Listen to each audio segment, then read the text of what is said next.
அன்பிற்கினிய மாணவ செல்வங்களை மீண்டும் நம்ம பிசிக்ஸ் சேனலில் உங்களை வரவேற்பதில் மிக்க மகிழ்ச்சி. நம்ம இதுவரைக்கும் கெப்பாசிட்டன்ஸ் அது ரிலேட்டடான கெப்பாசிட்டர் என்ன எப்படி ஸ்டோர் ஆகிட்டு இருக்கு, எனர்ஜி எப்படி ஸ்டோர் ஆகிட்டு இருக்கு, இந்த மாதிரி ரிலேட்டடான விஷயங்களை பார்த்துட்டு இருக்கோம். ப்ராக்டிக்கல் லைஃப்ல இந்த எப்படிலாம் கெப்பாசிட்டரை யூஸ் பண்றோம், practical applications of the capacitor இதெல்லாம் லாஸ்ட் நியூஸ்ல நம்ம பண்ணியிருக்கோம். இப்போ ஒரு டைஎலக்ட்ரிக் மீடியத்தை between the parallel plate capacitor குள்ள இன்சர்ட் பண்ணனா என்ன கண்டிஷன்ஸ்? டைஎலக்ட்ரிக்ல என்ன நதிங் பட் மைக்கா கிளாஸ் ஏற்கனவே சொன்ன டைஎலக்ட்ரிக் நான் எக்ஸாம்பிள்ஸ் எல்லாமே சொன்னேன். சரி, எபோனைட் இந்த மாதிரியான விஷயங்கள் எல்லாம் உள்ளுக்குள்ள நாம இன்சர்ட் பண்ணோம் between the டைஎலக்ட்ரிக் உள்ள, சரி, between the parallel plate குள்ள இன்சர்ட் பண்ணா what is the changes in capacitance? சரியா, ரைட். இப்போ டைஎலக்ட்ரிக்க பிளேஸ் பண்ணனதுக்கு அப்புறம் எலக்ட்ரிக் ஃபீல்ட் அப்ளை பண்ணா இங்க என்ன சேஞ்சஸ் இருக்கு, வித்தவுட் எலக்ட்ரிக் ஃபீல்ட் என்ன சேஞ்சஸ் இருக்குங்கிறத தான் இப்போ நம்ம அனலைஸ் பண்ண போறோம். That is the effect of dielectrics அப்படிங்கிற கான்செப்ட் தான் நம்ம நினைச்சுக்கிறோம் அனலைஸ் பண்ண போறோம். பிஃபோர் தட் சப்ஸ்கிரைப் பண்ணாத அன்பு செல்வங்கள் இருந்தீங்கன்னா சப்ஸ்கிரைப் பண்ணிக்கங்க, பெல் பட்டன் அழுத்திங்க, அப்பதான் நான் அப்பப்போ அனுப்பக்கூடிய வீடியோஸ் வந்து உங்களுக்கு ரீச் ஆகும். நண்பர்களுக்கும் உறவினர்களுக்கும் ஷேர் பண்ணி நம்ம சேனலுக்கு ஹெல்ப் பண்ணுங்க, உதவி பண்ணுங்க, சப்போர்ட் பண்ணுங்க. அன்பு செல்வங்களே, நம்ம இனி சப்ஜெக்டுக்குள்ள போவோம். இதுவரைக்கும் பார்த்தது என்ன அப்படின்னா, அதாவது எஃபெக்ட் ஆஃப் டைஎலக்ட்ரிக்ஸ். அப்ப என்னென்ன எஃபெக்ட்லாம் இருக்கு டைஎலக்ட்ரிக்ஸ்னால, நத்திங் பட் இன்சுலேட்டிங் மெட்டீரியல்னால. சரி, நம்ம கெப்பாசிட்டன்ஸ் பேரல் பிளேட்டுக்குள்ள இன்சர்ட் பண்ணா என்ன conditions, what about the effect, insert பண்ணா என்ன, இன்சர்ட் பண்ணாம இருக்கிறதுல என்ன மாதிரி இருக்கு, டீடைல்ஸ் இருக்கு அப்படிங்கறத நம்ம. இப்ப சாதாரணமா நாம ரெண்டு பேரல் பிளேட் மட்டும் இருக்குன்னு வச்சுக்கோங்க. இதுல நாம ஜஸ்ட் என்ன செய்றோம், ஒரு எலக்ட்ரிக் ஃபீல்ட அப்ளை பண்ணிடுறோம். எலக்ட்ரிக் ஃபீல்ட அப்ளை பண்றோம். அப்ப இங்க பாசிட்டிவ் சார்ஜ் ஸ்டோர் ஆகிட்டு இருக்கு, இங்க நெகட்டிவ் சார்ஜ் ஸ்டோர் ஆகிட்டு இருக்கு. சரியா, எலக்ட்ரிக் ஃபீல்ட் சாதாரண ஒரு பேட்டரி அப்ளை சப்போர்ட் பண்றோம், உள்ளுக்குள்ள பாசிட்டிவ் சார்ஜ் இந்த இடத்துல ஸ்டோர் ஆயிருக்கு. ஏன்னா இது வந்து என்னது, இது இஸ் தி பேரல் பிளேட். இந்த பிளேட் வந்து என்னது, கிராஸ் செக்ஷன் ஏன்னு வச்சுடுங்க. இந்த ரெண்டு பிளேட்டுக்கு இடையில இருக்கக்கூடிய டிஸ்டன்ஸ் டின்னு வச்சுடுங்க. சரியா, இப்ப நாம என்ன பண்றோம், ஃபர்ஸ்ட் பேரல் பிளேட் மட்டும் எடுத்துக்கிறோம், சார்ஜ் ஸ்டோரேஜ் பண்றதுக்கு நம்ம உதவி பண்றோம். சோ இந்த கண்டிஷன்ஸ்லாம் ரெண்டுக்குமே, அதாவது டைஎலக்ட்ரிக்ஸ் இன்சர்ட் பண்ண முன்னாடி இந்த வேலையில பார்த்தா அதை உள்ளுக்குள்ள சார்ஜ் வந்து ஸ்டோரேஜ் பண்ணி வச்சிருக்கோம். சரியா, அதுக்காக இனிஷியலா நாம இந்த மாதிரி ஒரு ஒர்க் பண்ணி வச்சிருக்கோம். சோ சார்ஜ் ஸ்டோரேஜ் பண்ணன உடனே பேட்டரியை ரிமூவ் பண்ணிடுறோம். பேட்டரியை ரிமூவ் பண்ண உடனே அங்க இருக்கக்கூடிய கெப்பாசிட்டன்ஸ், அதான் இனிஷியல்னு அர்த்தம். சரியா, இனிஷியல் என்ன அப்படின்னு பாத்தீங்கன்னா, பேசிக் கான்செப்ட் என்னது, C equal to Q0 divided by V0 அப்படின்னு வச்சுக்கோங்க. புரியுதா? அப்ப இந்த C0 கூட வச்சுக்கலாம். சரி, இனிஷியலா இருக்கக்கூடிய கெப்பாசிட்டன்ஸ் அடுத்து பேரல் பிளேட் கெப்பாசிட்டர்ல இனிஷியலா கெப்பாசிட்டன்ஸ், அந்த கெப்பாசிட்டருக்கு நடுவுல இதை already to be explained. So இது இனிஷியலா இருக்கு. இப்போ நாம என்ன பண்றோம், நல்லா கவனிங்க. இப்போ இனிஷியல் பிளேஸ்ல வேற என்னெல்லாம் இங்க நடக்குது பாசிபிள் இருக்கு. நெகட்டிவ் பாசிட்டிவ்ல இருந்து நம்ம என்ன செய்யும், ஒரு எலக்ட்ரிக் ஃபீல்ட் லைன்ஸ் வந்து கிரியேட் ஆகி பாசிட்டிவ் டு நெகட்டிவ்ல இப்படி டெர்மினேட் ஆயிருக்கும். இது எல்லாமே நம்ம காஸ்லோட அப்ளிகேஷன்ஸ்ல நாம வந்து டிஸ்கஸ் பண்ணிருக்கோம். ஸோ எலக்ட்ரிக் ஃபீல்ட் வந்து என்ன செய்யுமா அப்ளை பண்ணிட்டு இருக்கு. இது பேசிக் கண்டிஷன்ஸ். சரியா, இது பேசிக். இப்போ நாம என்ன பண்றோம், ஒரு டைஎலக்ட்ரிக் ஸ்லாப் எடுக்கிறோம். டைஎலக்ட்ரிக்னா என்ன அர்த்தம், nothing but insulating material. So ஒரு இன்சுலேட்டிங் மெட்டீரியல் என்ன, டைஎலக்ட்ரிக்ஸ்னால என்ன அர்த்தம், எலக்ட்ரிக் ஃபீல்ட் அப்ளை பண்ணா இருக்கக்கூடிய சார்ஜ் எல்லாமே ஸ்டோர் ஆகி அங்க போய் ஃபிட் ஆகி அப்படி கூட கொஞ்சம் சார்ஜ் வந்து அப்படி செட் ஆகிட்டு இருக்கும். சரியா, இப்போ எலக்ட்ரிக் ஃபீல்ட் அப்ளை பண்ணதுக்கு அப்புறம் இதை ரிமூவ் பண்ணியாச்சு. அப்போ இங்க நெட் இங்க சார்ஜ் ஸ்டோர் ஆயிடுச்சு இருக்கு பிளேட்டுக்குள்ள. இப்போ நாம என்ன பண்றோம், ஒரு டைஎலக்ட்ரிக் உள்ள வந்து பிளேஸ் பண்றோம். நல்லா கவனிங்க, இந்த கான்செப்ட் வந்து கொஞ்சம் புரிஞ்சு பாத்துக்கிட்டீங்கன்னா it is very simple to understand, very easy to understand. Dielectric உள்ள வந்து பிளேஸ் பண்ணிட்டோம். ஸோ பிளேஸ் பண்ண உடனே என்ன நடக்கும் அப்படிங்கறத பாத்தீங்கன்னா, டைஎலக்ட்ரிக்னா என்ன அர்த்தம், அங்கேயும் இதே மாதிரி எலக்ட்ரான்ஸ் புரோட்டான்ஸ்லாம் இருக்கு, பட் ஃபிட் ஆயிருக்கு. நம்ம already it will be discussed இப்போ ஏர்லியர் வீடியோஸ் இதா இருக்கு. சோ அதனால என்ன நடக்கும் அப்படின்னா, இந்த எலக்ட்ரிக் லைன்ஸ் ஆஃப் ஃபோர்ஸ் இருக்கு பாருங்க, electric lines of force, number of electric lines of force வந்து ரொம்ப இது கம்மியா. ஏன்னா டைஎலக்ட்ரிக் உள்ள இன்சர்ட் பண்ண முன்னே அங்க இருக்கிறது வந்து ஏர் மீடியம்.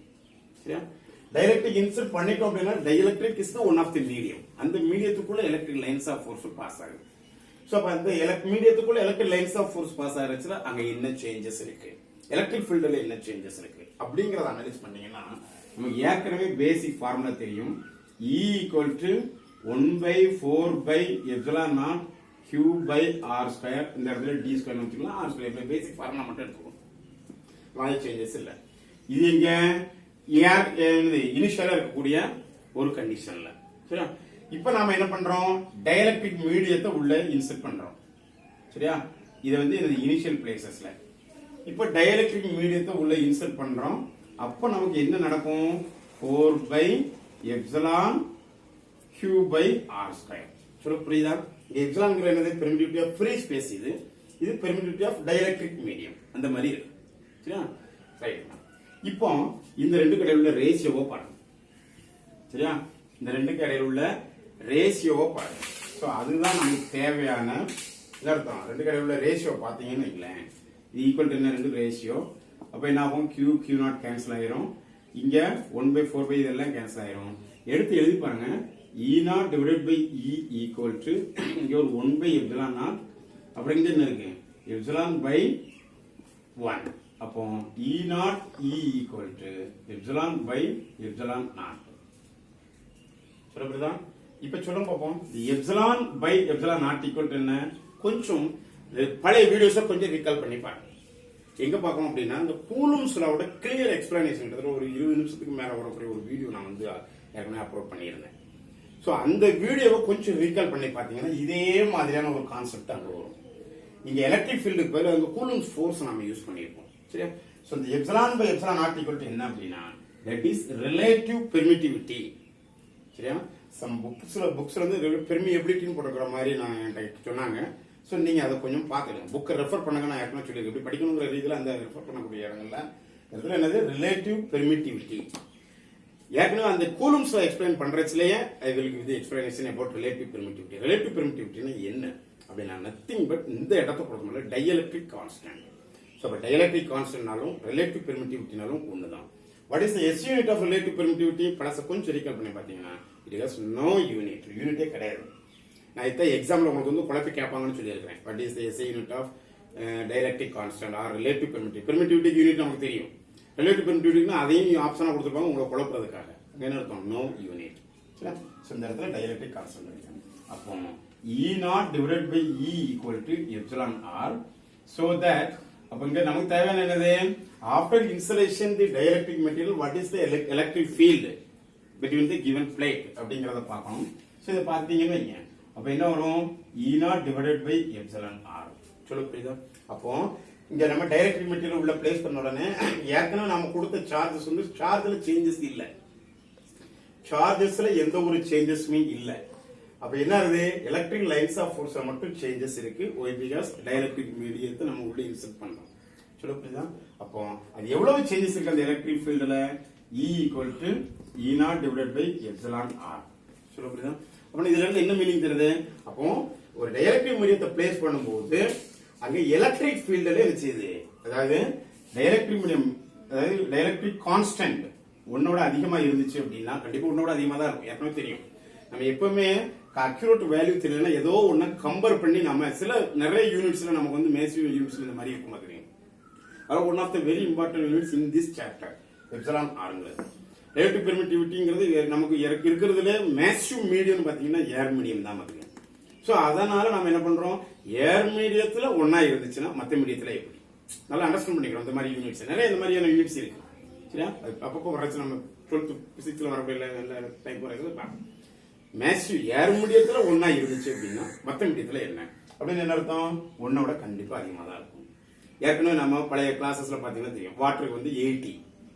சரியா? அதனாலதான் உப்பு வந்து சோடியம் குளோரைடு உப்பு வந்து ஈஸியா சால்வெண்ட். அது ஒன் ஆஃப் தி ஏன் சால்வெண்டா இருக்கு உப்பு, சோடியம் குளோரைடு உள்ள போட்ட உடனே அது வந்து ரிலேட்டிவ் பெர்மிட்டிவிட்டி 80 அதிகமா இருக்கிறதுனால ஈஸியா டிசால்வ் ஆயிடுச்சு. டிசால்வ் ஆகி அப்படியே வாட்டர் மாதிரி திருப்பி தெரியும். சோ இதெல்லாம் இம்பார்ட்டன்ட் இந்த ஒன் வே டாபிக், அது கிரியேட்டிவிட்டி கொஸ்டின்ஸ் நம்ம கேட்பாங்க. ரைட், அது இருக்கட்டும். சோ ரிலேட்டிவ் பெர்மிட்டிவிட்டி ஒன்னோட அதிகமா இருந்துச்சு பாருங்க, ரிலேட்டிவ் பெர்மிட்டிவிட்டி ஒன்னோட அதிகமா இருக்கு. அப்ப ஈயோட வேல்யூ எப்படி இருக்கும் சொல்லுங்க பார்ப்போம். ஈயோட வேல்யூ எப்படி இருக்கும், டினாமினேட்டர்ல ஒன்னோட அதிகமா இருக்கு, இருக்கிறத விட அதிகம்.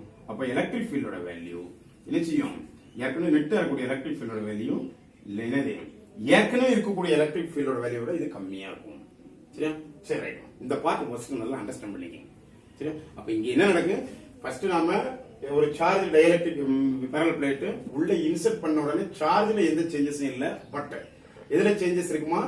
எலக்ட்ரிக் ஃபீல்ட் அலைன்ஸ்ல சேஞ்சஸ் இருக்கு. இப்போ நமக்கு பேசிக் கெபாசிட்டன்ஸ்ல என்ன ஃபார்முலா இருக்கு? Q0 divided by V0. Potential difference தான் இங்க வேணும். அப்போ what is the relation between potential difference and electric field? You understand? நமக்கு இங்க தேவையான கெபாசிட்டன்ஸ் பத்தி படிக்க போறோம். அப்போ potential difference என்ன ரிலேஷன் இருக்கு? அதை தான் நம்ம இங்க என்ன செய்றோம் பார்க்கறோம். That is V equal to என்ன ஃபார்முலா பார்த்திருக்கோம்? E into D ன்னு ஒரு ஃபார்முலா பார்த்திருக்கோம். இது பேசிக் ஃபார்முலா. சரியா? அப்போ இங்க என்ன இருக்குமா? பொட்டன்ஷியல்ல சம் சேஞ்சஸ் இருக்கு. அந்த பொட்டன்ஷியல் சேஞ்சஸ் தான் நம்ம பார்க்க போறோம். இப்போ பாரு E க்கு பதிலா பாருங்க V equal to E க்கு பதிலா என்ன போடுங்க? இதுல இருந்து E பக்கத்துல என்ன போடுங்க? இத அப்படி போடுங்க. அப்ப என்ன அர்த்தம்? E0 by epsilon R into D. E0 by epsilon R into D. சரியா? இப்போ பாருங்க இப்போ என்ன அர்த்தம்ப்பா? V0 E0 D. Dங்கிற டிஸ்டன்ஸ் நம்ம மாத்தல, சேஞ்ச் இல்ல. பட் E0 ல சேஞ்சஸ் இருக்கு. அப்போ E0 இது V equal to V0 divided by epsilon R. Here இப்படி போட்டுக்கங்க. இப்படி போட்டு V0 equal to E0 into D. சரி, E0 என்ன அர்த்தம்? பேசிக் ஃபார்முலா E into D. இந்த இடத்துல இருக்கக்கூடிய எலக்ட்ரிக் ஃபீல்ட் வந்து E0. ஏன்னா ஏற்கனவே இருக்கக்கூடிய எலக்ட்ரிக் ஃபீல்ட்ல இருந்து டிஸ்டன்ஸ் டிவிஷன் சேஞ்சஸ் இருக்கு. சோ அத தான் நாம எடுத்துக்கோம். இப்போ இது இனிஷியலா இருக்கக்கூடிய பொட்டன்ஷியல். சொல்லுங்க டைஎலக்ட்ரிக் மீடியத்தை பிளேஸ் பண்ணதுக்கு அப்புறம் இருக்கக்கூடிய பொட்டன்ஷியல். சரி, சொல்லுங்க இதுதான் வந்து பேசிக் கான்செப்ட். இப்போ டைஎலக்ட்ரிக் மீடியத்தை உள்ள இன்சர்ட் பண்ணது நல்லா கவனிங்க. டைஎலக்ட்ரிக் மீடியத்தை இன்சர்ட் பண்ண முன்னாடி இருக்கக்கூடிய வேல்யூ இது. இப்போ டைஎலக்ட்ரிக் மீடியத்தை இன்சர்ட் பண்ண முன்னாடி இருக்கக்கூடிய கெபாசிட்டன்ஸ் வேல்யூ இது. எலக்ட்ரிக் ஃபீல்ட்ல என்ன சேஞ்சஸ் இருக்குன்னு பார்த்துட்டோம். இனி பேசிக் கான்செப்ட்டுக்கு வாங்க. பேசிக் கான்செப்ட் என்ன? பேசிக் கான்செப்ட் வந்தீங்க அப்படின்னா கவனி. பேசிக் கான்செப்ட் வந்தீங்க என்ன அர்த்தம்? இதெல்லாம் இது பேசிக் இதெல்லாம் இருக்கு. பேசிக் என்ன அர்த்தம்? C equal to எனக்கு சார்ஜ்ல சேஞ்சஸ் இல்ல. ஏன் சேஞ்சஸ் இல்ல? உள்ளுக்குள்ள சார்ஜ் ஒன்ஸ் நம்ம உள்ள எடுத்துட்டோம் அப்படினாலே சார்ஜ் பேரல் பிளேட்னு எடுத்துட்டோம்னா அங்க சார்ஜ் சேஞ்சஸ் இல்ல. Q0 டிவைடட் பை பொட்டன்ஷியல்ல சேஞ்சஸ் இருக்கு. இதுதான் வந்து நெட்டா இருக்கக்கூடிய நமக்கு வந்து கெபாசிட்டன்ஸ். சரியா? சரியா சொல்ல புரியுதாமா? அப்ப C equal to Q0 divided by என்ன அர்த்தம்? Q0 divided by V equal என்ன போட்டுறலாம்? என்னது? V0 into epsilon R. V0 into epsilon R. ரைட்டா? இப்போ இந்த Q0 divided by V0 equal to என்ன? First it will be discussed. எப்போ? Before insulating the dielectric medium, what is the capacitance due to the parallel plate capacitor? ஏற்கனவே ஆரம்பத்துல பார்த்தோம். அதுக்கு பிறகு என்ன? அப்ப இனிஷியலா இருக்கக்கூடிய கெபாசிட்டன்ஸ். அப்ப இனிஷியலா இருக்கக்கூடிய கெபாசிட்டன்ஸ் என்ன அர்த்தம்? இத Q0 divided by V0 க்கு C0 ன்னு எடுத்துடுங்க. இப்போ பாருங்க dielectric medium இந்த இடத்துல பாருங்க. dielectric medium எப்பவுமே ஒண்ணை விட பெருசு. இதல மாத்திராதீங்க. ஒண்ணை விட பெருசு. அப்ப கெபாசிட்டன்ஸ் என்னது? கெபாசிட்டன்ஸ் ஆல்சோ ஏற்கனவே அதாவது பிஃபோர் இன்சுலேஷிங் தி டைஎலக்ட்ரிக் மெட்டீரியலுக்கு முன்ன இருக்கிற கெபாசிட்டன்ஸ் விட அதிகமா இருக்கு. நல்லா கவனிங்க. இதுதான் பேசிக் கான்செப்ட். சோ கெபாசிட்டன்ஸ் அதாவது டைஎலக்ட்ரிக் மீடியம் பிளேஸ் பண்றோம். அதுல என்ன சேஞ்சஸ் இருக்குங்கறத பார்ப்போம். சரி, இப்போ எனர்ஜியை பத்தி பார்ப்போம். எனர்ஜில என்ன ஃபார்முலா இருக்கு? நமக்கு ஏற்கனவே ஃபார்முலா தெரியும். அதாவது எனர்ஜி வந்து we have two formulas.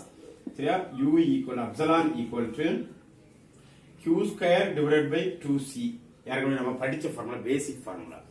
சரியா? பிஃபோர் இன்சுலிங் அப்படின்னு பார்த்தீங்கன்னா அர்த்தம் Q0 C0 ன்னு நம்ம படிக்கிறோம். Q0 இது அதேதான். After insulation, after dielectric insert பண்ணதுக்கு அப்புறம் அதே மாதிரி U equal to Q0 ல எந்த சேஞ்சஸும் இல்ல, பட் 2C மட்டும் போட்டுட்டேன். இனி C னா என்ன அர்த்தம்? நம்ம ஏற்கனவே பாருங்க Q0 square divided by C க்கு பதிலா என்ன போடணும்? நம்ம ஏற்கனவே தெரியும். நமக்கு என்ன ஃபார்முலா இருக்கு? C0 epsilon R. So C0 into epsilon R. But இதோட வேல்யூ என்ன? இதோட வேல்யூ என்னமா? அப்ப U epsilon not equal to U not போடுறோம். epsilon equal to இதுக்கு பதிலா அப்படியே U not சப்ஸ்டிட்யூட் பண்ணிருங்க. So U not divided by epsilon R. நல்லா கவனி. சோ இந்த கண்டிஷன்ஸ் எல்லாமே ரொம்ப ரொம்ப முக்கியமான கண்டிஷன்ஸ். இந்த பிராக்கெட்ல போடுறோம். இது எல்லாமே ரொம்ப ரொம்ப முக்கியமான கண்டிஷன்ஸ். சரியா? அப்போ இது எல்லாமே தீர்மானிக்கிறது என்ன அப்படின்னா இந்த டைஎலக்ட்ரிக் கான்ஸ்டன்ட் தான். அதனால தான் எஃபெக்ட் ஆஃப் டைஎலக்ட்ரிக்ங்கிறது சொல்றோம். டைஎலக்ட்ரிக் உள்ள இன்சர்ட் பண்ணா பாருங்க எலக்ட்ரிக் ஃபீல்ட்ல சம் சேஞ்சஸ் இருக்கு. அண்ட் ஆல்சோ கெபாசிட்டன்ஸ்ல சம் சேஞ்சஸ் இருக்கு. சரியா? அண்ட் ஆல்சோ எனர்ஜில ஆல்சோ சேஞ்சஸ் இருக்கு. இங்கேயும் பாருங்க எப்சிலான் R வந்து கிரேட்டர் தென் 1 இருந்துச்சு அப்படின்னா எப்சிலான் நாட்டோட வேல்யூ எப்படிமா இருக்கும்? என்ன இருக்கும்? ஏற்கனவே இருக்கக்கூடிய எனர்ஜியை விட என்ன செய்யுது? கம்மியா இருக்கு புதுசா இருக்குது. அப்போ எது மட்டும் தான் இன்க்ரீஸ் ஆகுமா? கெபாசிட்டன்ஸ் மட்டும் தான் இன்க்ரீஸ் ஆகுது. இப்போ நம்ம போட்டிருக்கிறது ஒரு டேபிள் மாதிரி நீ வந்து அரேஞ்ச் பண்ணி வச்சுக்கோங்க. புக்ல டைரக்டா லாஸ்ட்ல கொடுக்கல அதை மட்டும் பார்க்காதங்க. இந்த விஷயமான கான்செப்ட் எல்லாத்தையும் மைண்ட்ல வச்சுட்டு நீனாவே ஒரு டேபிள ஃப்ரேம் பண்ணு. சரியா? டேபிள ஃப்ரேம் பண்ணி என்னென்ன ஃபார்முலானால புக்ல வந்து சும்மா இன்க்ரீஸ் டிகிரீஸ் மட்டும் போட்டுருக்காங்க. நீ அந்த மாதிரி படிச்சீங்கன்னா உண்மை மைண்டுக்குள்ள போய் ஸ்டோர் ஆகிறது வந்து ப்ராப்பர் வேல ஸ்டோர் ஆகாது. ஸோ என்ன செய்யணும், ஒன்னொன்னுலயும் என்ன செய்யணும், என்னென்ன ஃபார்முலானால இந்த மாதிரி நமக்கு வந்து சேஞ்சஸ் இருக்கு.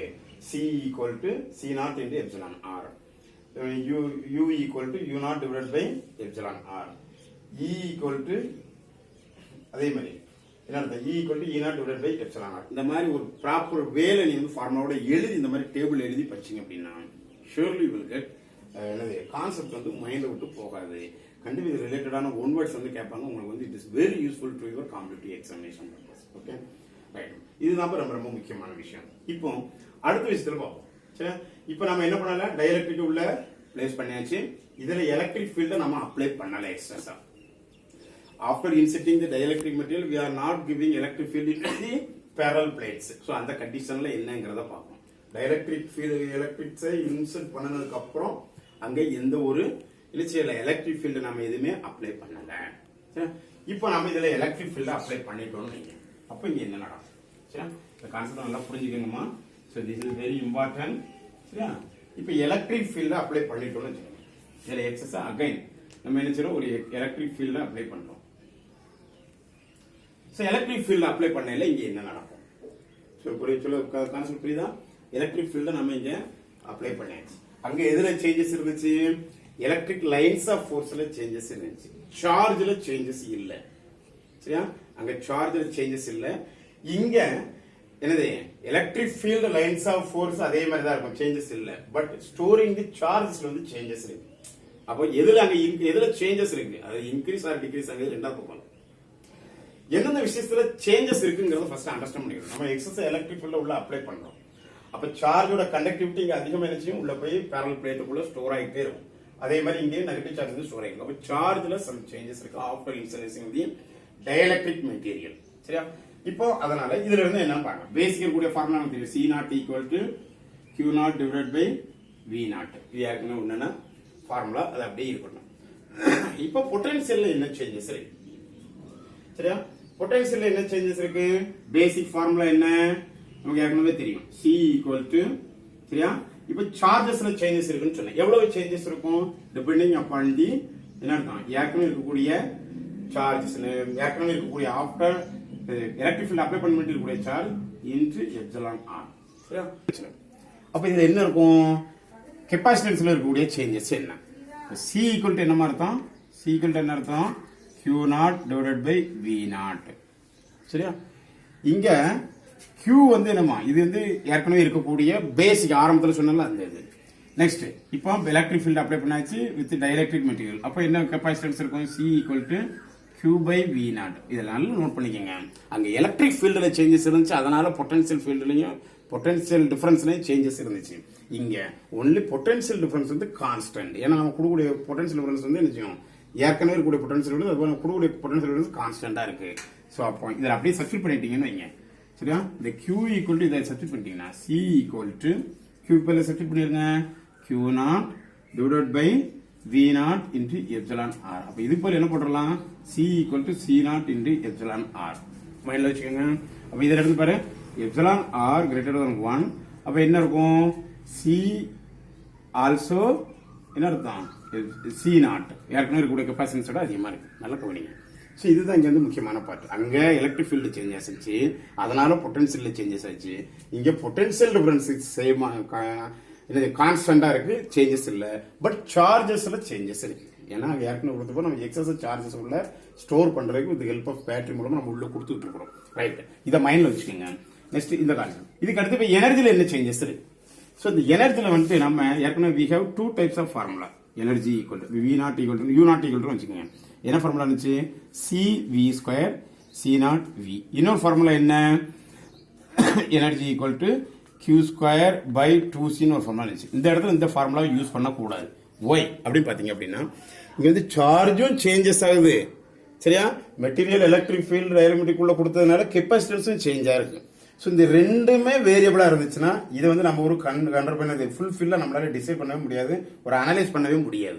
அப்ப ஏதாவது ஒண்ணு அங்க கான்ஸ்டன்டா எடுத்தா மட்டும்தான் we have to calculate the correct form of energy is calculate பண்ண முடியும். சோ அதனால இந்த இடத்துல என்ன செஞ்சோம், இந்த ஃபார்முலா யூஸ் பண்றோம். now you have to substitute it. u naught u equal to என்ன வரும், so 1/2 c v naught square. ஏன் v naught square னு சொல்றோம், பொட்டன்ஷியல் டிஃபரன்ஸ்ல சேஞ்சஸ் இல்ல, அதனால அதை அப்படி சப்ஸ்டிட் பண்றோம். சோ c க்கு பதிலா நம்ம ஆல்ரெடி இங்க கண்டுபிடிச்சு வச்சிருக்கோம், இத அப்படி யூஸ் பண்ணேன். சோ u இது u naught னு வெச்சிடுங்க. அப்ப u epsilon, that is epsilon u ன்னு சொல்றோம். c க்கு பதிலா அப்படி சப்ஸ்டிட் பண்ணிருங்க.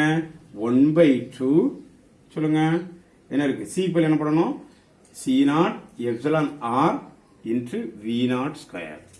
இனி இத மட்டும் எடுங்க, இத மட்டும் எடுத்தீங்கன்னு வைங்க, இது வந்து எதுக்கு ஈக்குவலா இருக்கு, இதுக்கு ஈக்குவலா. நல்லா கவனிங்க, இந்த ஒன்னொன்னா வரச்சல அப்படியே கவனிங்க. அப்ப u equal to u naught into epsilon r. So இந்த கான்செப்ட் இது ஒரு முக்கியமான விஷயம். அப்ப epsilon r greater than 1 இருந்ததுன்னா என்ன இருக்கும், u also greater than u naught. எனர்ஜில சேஞ்சஸ் இருக்கு, சரியா, ரைட். அப்போ இதுதான் இந்த கான்ட்ரோவர்சியை you have to understand one more time with your, எழுதி பாருங்க, எழுதி பார்த்துட்டு ஒன்னொன்னையும் டைரக்ட் மீடியம் இன்செர்ட் பண்றதுல கெபாசிட்டன்ஸ்ல என்ன சேஞ்சஸ், எலக்ட்ரிக் ஃபீல்ட்ல என்ன சேஞ்சஸ், சார்ஜ்ல என்ன சேஞ்சஸ், பொட்டன்ஷியல் டிஃபரன்ஸ்ல என்ன சேஞ்சஸ், இது ஃபார்முலாவோட எழுதி வை. அதே மாதிரி டைஎலக்ட்ரிக் மீடியத்தை இன்செர்ட் பண்ணும்னு கட்டி ஆர் எலக்ட்ரிக் ஃபீல்ட் அப்ளை பண்ணும்னு கட்டி இந்த மாதிரி ஒவ்வொரு விஷயங்களையும் கரெக்டா அமைந்து 8 பாயிண்ட் இருக்கு. இது ஜஸ்டிஃபை பண்ணி நல்லா அனலைஸ் பண்ணி மைண்ட்ல ஏத்திட்டீங்கன்னா யூ கேன் கெட் ஈஸியா என்ன செஞ்சிடலாம், ஆன்சர் பண்ணிடலாம். இது போக நமக்கு ஏற்கனவே ஒரு பேசிக் ஃபார்முலா தெரியும், u equal to 1/2 epsilon into e square. சரியா, இது ஏற்கனவே நம்ம லாஸ்ட் பேரல் பிளேட் கெபாசிட்டர்ல energy stored in parallel plate capacitor லாஸ்ட்ல கொண்டு வந்தது இதுதான். சோ இந்த எனர்ஜி வந்து நிச்சயமா இதுல இருக்கக்கூடிய எலக்ட்ரிக் ஃபீல்டோடுக்கு டைரக்ட் ப்ரொபோஷனலா இருக்கு அப்படிங்கிறது நமக்கு ஏற்கனவே square of the electric field direct ப்ரொபோஷனலா இருக்குங்கிறது நமக்கு தெரியும். சோ இதைத்தான் நம்ம என்ன செய்யறோம், ஜஸ்டிஃபை பண்ணி டயலக்ட்ரிக் மீடியத்தை போய் இன்செர்ட் பண்ணனா கெபாசிட்டன்ஸ்ல நமக்கு எந்த ஒரு சேஞ்சஸும் இல்ல. பட் சம்டைம்ஸ் எலக்ட்ரிக் ஃபீல்டு சில இடங்கள்ல கம்மியா இருக்கு, சில இடங்கள்ல கான்ஸ்டன்டா இருக்கு. பொட்டன்ஷியல் டிஃபரன்ஸ் சில இடங்கள்ல கான்ஸ்டன்டா இருக்கு, சில இடங்கள்ல என்ன செய்யுது, அதிகமா இருக்கு. அதே மாதிரி அண்ட் ஆல்சோ சார்ஜஸ்ல என்ன சேஞ்சஸ் இருக்கு. அப்ப நெட்டா பார்த்தோம்னா அட் எனி காஸ்ட் நீங்க டைரக்ட்ரிக் மீடியத்தை இன்செர்ட் பண்றதுல எலக்ட்ரிக் ஃபீல்ட் அப்ளை பண்ணாலும் சரி அப்ளை பண்ணாலும் சரி கெபாசிட்டன்ஸ் வில் பி என்ன செய்யுது, நமக்கு ஒரு கான்ஸ்டன்ட் ஒரு வேல்யூ இருக்கு. அதனால அதிகமா தான் இருக்குங்கிறது வந்து குறையவே இல்லை. அதனாலதான் நம்ம பிராக்டிக்கல் லைஃப்ல யூஸ் பண்ணக்கூடிய எல்லா கெப்பாசிட்டர்லையும் இந்த டைஎலக்ட்ரிக் மீடியத்தை என்ன செய்வாங்க, பேரல் பிளேட்டுக்குள்ள இன்செர்ட் பண்ணி நமக்கு வந்து ஆன்சர் பண்ணுவாங்க. பிஃபோர் தட் எப்படி படிக்கணும், எந்த மாதிரியான எஃபெக்ட் எல்லாம் நீ எடுக்கணும் அப்படிங்கிற ஒரு வீடியோ ஏற்கனவே முன்னாடி நான் போட்டிருந்தேன். ஸோ அந்த வீடியோல இந்த இதோட டிஸ்கிரிப்ஷன்ல நான் வந்து அதோட லிங்க் அனுப்பிவிடுறேன். அதே மாதிரி இந்த டைரக்ட்லி இன்டைரக்ட்லி ப்ரொபோஷனல் இந்த விஷயத்தை பத்தி ஒரு வீடியோ அப்லோட் பண்ணியிருந்தேன். ஏன்னா basic concept of physics study எப்படி படிக்கணுங்கிறதுக்கு அந்த லிங்கையும் டிஸ்கிரிப்ஷன்ல நான் போடுறேன். அதையும் நீங்க வந்து ரீகால் பண்ணிட்டு அதுக்கப்புறம் இதுக்கு வாங்க, யூ கேன் கிவ் கரெக்ட் நல்ல ஒரு நாலேஜ் உனக்கு கிடைச்ச மாதிரி இருக்கும். அன்பு சொல்லுவங்க அனைவரும் சப்ஸ்கிரைப் பண்ணாதவங்க சப்ஸ்கிரைப் பண்ணுங்க, பெல் பட்டன் அழுத்துங்க. அப்பதான் அப்பப்போ நான் அனுப்பக்கூடிய வீடியோஸ் வந்து உங்களுக்கு ரீச் ஆகும். நீங்க எடுக்கக்கூடிய எஃபெக்ட் எல்லாமே யூஸ்ஃபுல் பண்ற மாதிரி ஒரு டெஸ்டோ இல்ல வேற உங்களுக்குள்ள நீனாவே நினைச்சீங்க அனலைஸ் பண்ணி நல்ல ஒரு பிசிக்ஸ் நாலேஜ் இம்ப்ரூவ் பண்ணிக்கங்க. அன்பு செல்வங்களே, வாழ்த்துக்கள், வணக்கங்கள், நன்றி.